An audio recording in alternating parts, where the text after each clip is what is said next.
बड़ी खबर, चाय बेचने वाले गरीब परिवार को नहीं मिल रहा आवास योजना का लाभ। भले ही देश में चाय बेचते बेचते लोग देश के प्रधानमंत्री बन जाएं, लेकिन गरीब जनता तक सरकार की योजना पहुंच पाना नामुमकिन है, क्योंकि सरकार के नुमाइंदे ही भ्रष्टाचार की दलदल बन चुके हैं। कहने को तो लोग कहते हैं चाय बेचने वाला जब देश का प्रधानमंत्री बन सकता है तो देश का उद्धार ही होगा। वहीं दूसरी तरफ चाय बेचने वाले एक बुजुर्ग व्यक्ति को आवास का लाभ नहीं दिया जा रहा है। ऐसे में प्रधानमंत्री की तमाम योजनाओं पर सवालिया निशान खड़ा होता है। जी हां, हम आपको बता दें, राजनगर नगर परिषद में लक्ष्मी चंद जैन को अपने पैतृक कार चाय बेचकर ही अपने परिवार का भरण पोषण करते चले आ रहे हैं। जिसके पास रहने के लिए मकान नहीं होने से आवास योजना के तहत प्रधानमंत्री की आवास योजना की आस लगाकर आवास का आवेदन तो वर्षों पहले कर दिया, लेकिन उस योजना का लाभ अभी तक नहीं मिल पा रहा है, जिसकी शिकायत जैन ने छतरपुर कलेक्टर से लेकर सागर संभाग, राजधानी भोपाल से प्रधानमंत्री कार्यालय दिल्ली तक मदद की गुहार लगा डाली, लेकिन मिली तो बस तारीफ और मायूसी के अलावा कुछ नहीं मिला। लक्ष्मी चंद राजनगर। क्या समस्या? हमारी समस्या थी कि हमारे पास आवास नहीं है। हमने भारत सरकार के प्रधानमंत्री को अपना निवेदन दिया। निवेदन के पश्चात भारत सरकार से उत्तर प्रदेश सरकार को जांच सौंपी गई। उत्तर प्रदेश द्वारा जांच होने के बाद उनने मध्य प्रदेश सचिवालय को भेजी। मध्य प्रदेश शासन के वहाँ से वो सीएम हेल्पलाइन पर वो जांच आई। सीएम हेल्पलाइन में जांच में राजनगर के नगर परिषद के सीएमओ कृष्णकांत बघेल ने एक जांच में लिखी कि इनकी पिता के नाम भवन है और इनके अपात्र हैं ये इनके पिता के नाम, जबकि मेरे पिता के नाम कोई भवन नहीं है। मेरे पास सिर्फ 1 से 80 वर्ग फुट का खंडर मकान है। उसके पश्चात इन्होंने कुछ नहीं किया। फिर हमने कहा कि आपने हमारे पिता के नाम लिया, आप प्रमाण पत्र दो। उन्होंने प्रमाण पत्र में ये दिया कि आपके पिता के नाम कोई भी भवन नहीं है। फिर इसके बाद मेरा पंचनामा बनाया। पंचनामा में लिखा है कि आपके पास ज़मीन है नहीं है, आपको ज़मीन शासन से मिलेगी। 1 से 80 वर्ग फुट आपके हिस्सा में आती है, इसलिए आपको मिलेगी। 3 किस्म की बात ये करते हैं, जनता को गुमराह करते हैं। प्रधानमंत्री की जैसी योजना को, भारत सरकार के प्रधानमंत्री को धोखा दिया है इन्हें जान।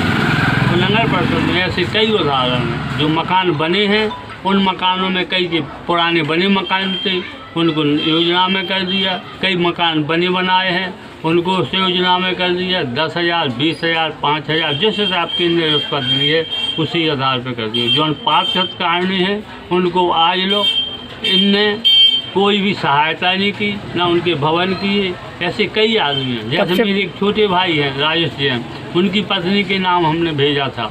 हाँ, उनके पास एक प्लाट भी है राजेश जैन के पास, उसका आज लोग मंजूर नहीं किया गया, जबकि वो पास मकान नहीं है। 1 से 80 वर्ग फुट के हिस्सा में आता है। कब से परेशान हैं आप? हम परेशान हैं जब से ये योजना लागू हुई है। योजना के बाद भी आज 3 साल हो गए योजना लागू। मेरे तो ठीक है, ज़मीन नहीं है। मेरे छोटे भाई राजेश के नाम ज़मीन है। ज़मीन के पश्चात उनकी पत्नी के नाम फार्म जमा है। क्या कहना होता है सीएमओ का जब आप बात करते हैं? सीएम कहते हम कहाँ से दे दें? वो तो आज की हमने कहा जी पैसे लगते हैं। बोले ये तो शिष्टाचार है देश का।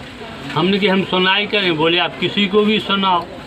हमने मांग की पैसे की मांग हमसे तो नहीं की है, लेकिन अधिकतर हम सुनते हैं कई मकान ऐसे जिनके पूर्व में बने थे 5-5 साल के, वो उनने नई योजना में चालू कर दी। दुकान है। आपका कहना है कि बने बनाए मकान को मतलब ये प्रधानमंत्री आवास योजना में पात्र बनाकर पैसा निकाल लिया है? नहीं, उनको पैसा दिए, उनसे 50-50 हज़ार रुपये लिए जिनके बने मकान के पैसे।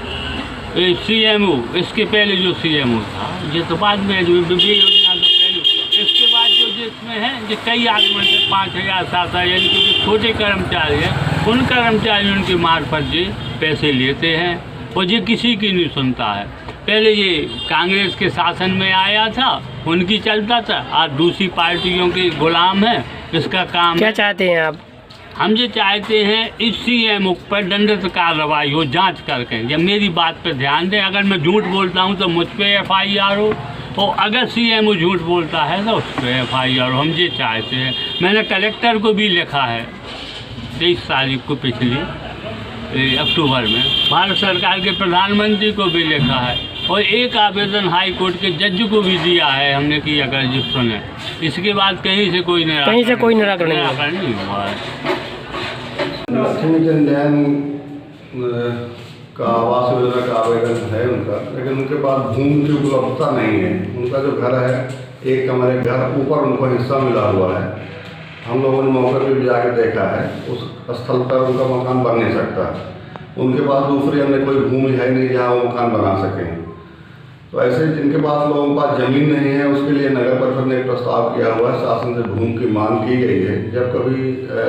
जब तक आवंटन होगी शासन की ज़मीन, तो ऐसे हितग्राहियों को उस प्रधानमंत्री आवास योजना का लाभ दिया जाएगा। सर, उनके द्वारा बताया गया कि जो सर पंचनामा उसमें लगाया गया है कि मौके पे जाके जांच की गई है आवास योजना की। हाँ। सर, लेकिन उनका कहना है कि यहाँ तो कोई जो कर्मचारी वर्ग है, जो पंचनामा है वो तो झूठा बनाया गया अधिकारियों के द्वारा।